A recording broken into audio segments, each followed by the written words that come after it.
अस्सलाम वालेकुम, this is Shahriyar Hussain and welcome back to my channel. और ये जो आप आज की वीडियो है ये बेसिकली आपके मिड टर्म के क्वेश्चन आंसर्स के ऊपर बेस होगी और उसमें मैं आपको बताऊंगा कि कौन कौन से क्वेश्चंस आ सकते हैं। मेरे मुताबिक 85% जो पेपर होगा, माइट भी 100% आप लोगों को आए, इनके अंदर से आएगा, इसके अलावा नहीं आ सकता।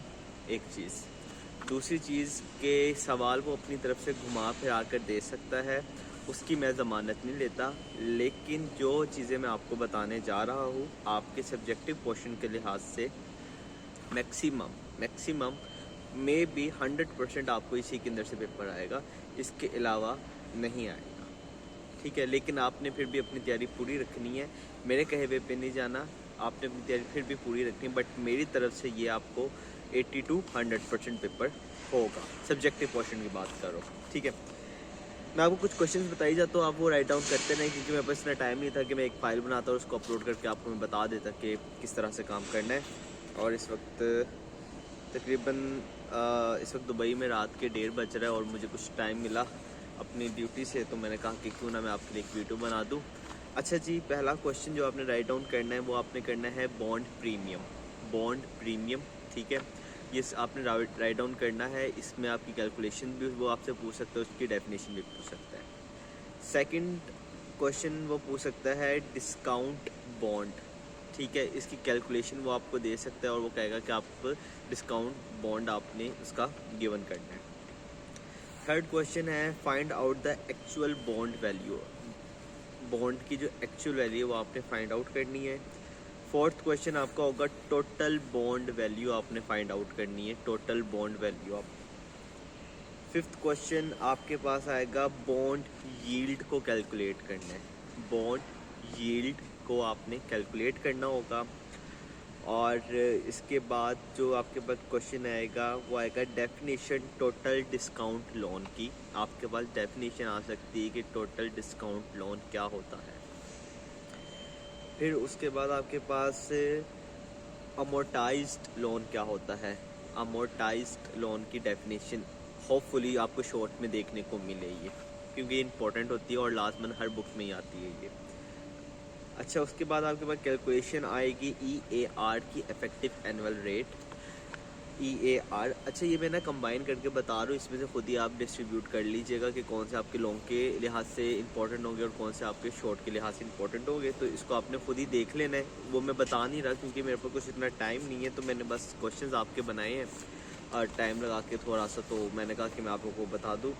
उसके बाद calculate present and future value of annuity due and cash flow, cash flow से मुराद के आपकी ऑर्डिनरी एन्यूटी, ठीक है, उसकी प्रेजेंट एंड फ्यूचर वैल्यू आएगी। उसके बाद आपके पास आएगा PVIF यानी कि present value interest factor and future value of interest factor, जो कि हम कैलकुलेट कर चुके हैं, ठीक है। उसकी अच्छे से प्रैक्टिस करनी है। होपफुली मैं यही उम्मीद करूँगा कि इसमें से क्वेश्चन आपको नहीं आएगा। अगर वो पूछेगा तो कंपाउंड एनुअली को लेके वो पूछेगा आपसे सवाल, ठीक है, उसको आप अच्छे से देख लीजिएगा। जहाँ तक मेरा अंदाज़ा है कि कंपाउंड एनुअली के ऊपर ही आपको लॉन्ग आएगा, अगर इसमें से आया। लेकिन फिर भी आपने इसको करना है, इस तरह का लॉन्ग भी ये दे सकता है, ठीक है। मैं ये नहीं कहता कि वो नहीं देगा, वो दे सकते हैं। फिर आप कहो कि भाई आपने बताया था कि नहीं आएगा तो हमने नहीं किया, ऐसा नहीं है, वो दे सकता है।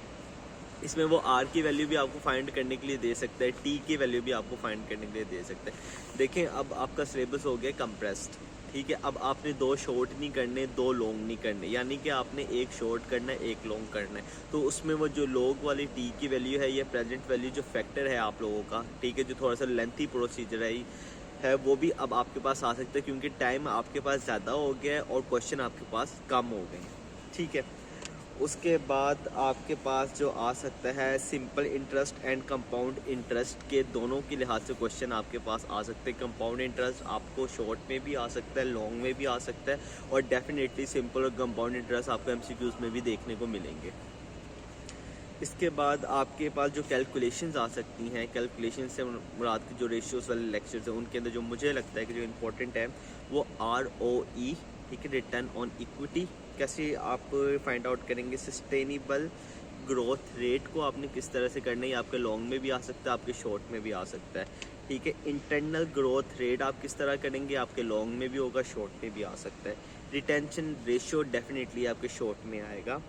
टोटल एसिड टर्न ओवर कैसे कैलकुलेट करना है, आपके शॉर्ट में आएगा। कैपिटल इंटेंसिटी ऑफ रेशियो कैसे आपने कैलकुलेट करनी है, आपकी शॉर्ट में आएगा। इन्वेंट्री टर्न ओवर रेशियो आपने कैसे कैलकुलेट करना है, ये आपके शॉर्ट में आएगा। कैश कवरेज रेशियो कैसे कैलकुलेट करना है, ये भी आपके शॉर्ट में आएगा। टोटल डेट रेशियो शॉर्ट में, आपके क्विक रेशियो भी शॉर्ट के अंदर आएगा। और अर्निंग पर शेयर और डिविडेंड पर शेयर ये लॉन्ग में भी आ सकता है और शॉर्ट में भी आ सकता है। अच्छा, ये जो रेशियोज मैंने आपको बताई है ना कि शॉर्ट में आएंगे, हो सकते हैं इनमें से कोई एक दो को वो इकट्ठा करके मर्ज करके कोई एक स्टेटमेंट आपको देते, साथ में आपको लॉन्ग में भी वो दे सकता है 5 नंबर के लिए। तो मेरे मुताबिक ये जो रेशियोज हैं ये ज़्यादा इंपॉर्टेंट है, और पेपर के पॉइंट ऑफ व्यू के लिहाज से भी और व्यू के लिहाज से भी। लेकिन बाकी आपने सारी कर जानी है, ताकि अगर इनके अलावा आपको दूसरे में से MCQs वगैरह आ जाएँ तो आप वो भी अटैम्प्ट कर सकें, ना कि सिर्फ इस पर आप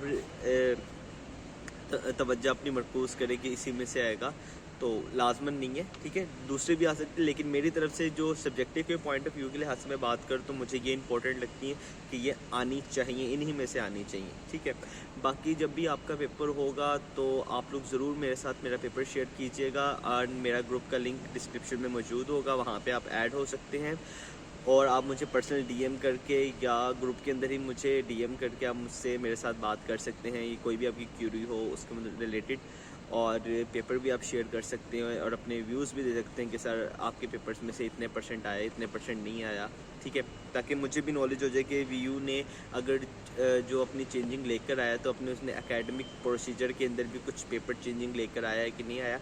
कॉन्सेप्चुअल पेपर हो सकता है, हो सकता नहीं होगा आपको कॉन्सेप्चुअल पेपर, लेकिन बेसिक चीज़ें आपसे यही पूछी जाएंगी। स्टेटमेंट वो फरहान, अली, फम, बोरो, इस तरह से लेंडर, इस तरह से वो वर्डिंग यूज़ करेगा और आप लोगों को थोड़ा सा कंफ्यूज करने की कोशिश करेगा। ठीक है, इस चीज़ को आपने मद्देनज़र रखना है। उसके बाद हमारे पास आता है depreciation as a tax shield. ठीक है, एज एन टैक्स शील्ड ये आपकी कैलकुलेशन, बेसिकली इस पर कैलकुलेशन ही आपको पेपर्स में देखने को मिलेगी, और होपफुली आपको शॉर्ट के अंदर या लॉन्ग में दोनों में देखने को मिल सकता है आपको।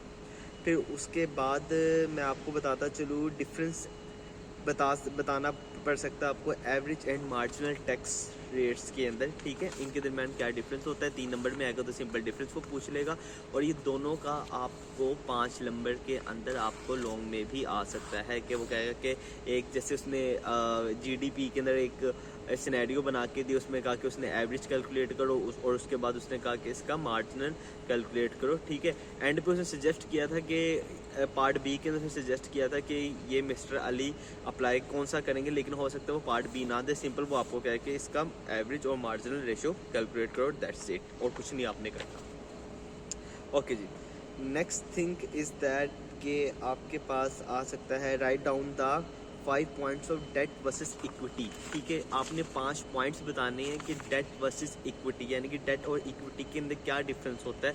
5 पॉइंट्स 5 नंबर के लिए ये आ सकते हैं, और ये आते भी हैं, मोस्टली ये आ जाते हैं, लेकिन आपने प्रिपेयर रहना है, क्योंकि मुझे इनका कुछ मालूम है ना, ये इस तरह के सवाल पूछते रहते हैं, तो आपने इसके लिए बी प्रिपेयर योरसेल्फ। ओके, फिर डिफाइन अकाउंटिंग लिक्विडिटी, 3 नंबर की डेफिनेशन डेफिनेटली आपको आ सकती है, डिफाइन अकाउंटिंग लिक्विडिटी।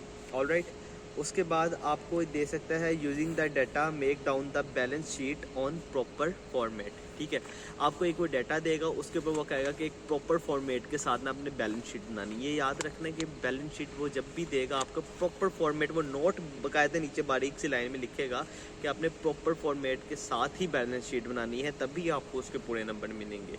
ठीक है, तो उसकी प्रैक्टिस आपने कर लेनी है। आपने एसेट्स को एक जगह रख देना है, लाइबिलिटीज़ को एक जगह रख देना है, फिर आपको पता होना चाहिए कि कौन कौन से फैक्टर में कैलकुलेट करूँगा। तो जिसके बाद मैंने अपना बिफोर इंटरेस्ट रेट और आफ्टर इंटरेस्ट रेट कैलकुलेट करना है, डेप्रिसिएशन भी वो दे सकता है, तो उसको हमने कहाँ पे जाके ऐड करना है, किसको प्लस करना है, किसको माइनस करना है, ये आपने इसको देख लेना है। बेशक आप पेपर से एक दिन पहले आप देख रहे ताज़ा इसको याद रख लें तो इसका मुश्किल नहीं है, ये चीज़ें पेपर में वो पूछता है। ठीक है, ये 5 नंबर के अंदर आएगा अगर आया तो। ठीक है, फिर उसके बाद वो पूछ सकते हैं right down the 2 types of partnership. Partnership की 2 टाइप्स कौन कौन सी होती हैं। ठीक है, आपने वो बतानी है और उसका नीचे एक्सप्लेन कर देना है। 3 नंबर के लिए ये क्वेश्चन है, सही है। फिर उसके बाद वो आ सकते हैं difference between the sole proprietorship and corporation. Sole proprietorship and corporation के अंदर वो डिफरेंस पूछ सकता है as in form of the advantages में भी पूछ सकते हैं, डिसएडवांटेजेस में। कॉमनली वो अगर पूछेगा तो वो डिसएडवांटेज की तरफ जाएगा, क्योंकि नॉर्मली जो एडवांटेजेस होते हैं वो सिमिलर्स होते हैं एक दूसरे के, लेकिन डिसएडवांटेजेस में थोड़ा थोड़ा फ़र्क आता है, ठीक है।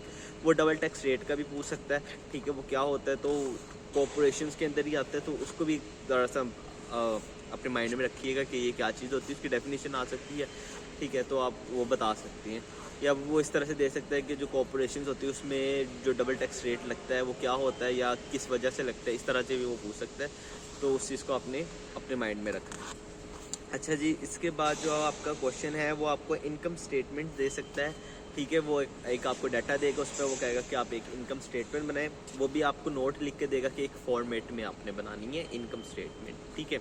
फिर दूसरी चीज़ वो आपको एक कह सकता है cash flow statement in the proper manner, ठीक है। आपने कैश फ्लो स्टेटमेंट भी बनानी है, हो सकता है उसमें वो आपको ऑपरेटिंग भी दे दे, फाइनेंसिंग भी दे दे, इन्वेस्टमेंट भी दे दे, ठीक है, और आपने एक उसको प्रॉपर कैश फ्लो की स्टेटमेंट बना के देनी है।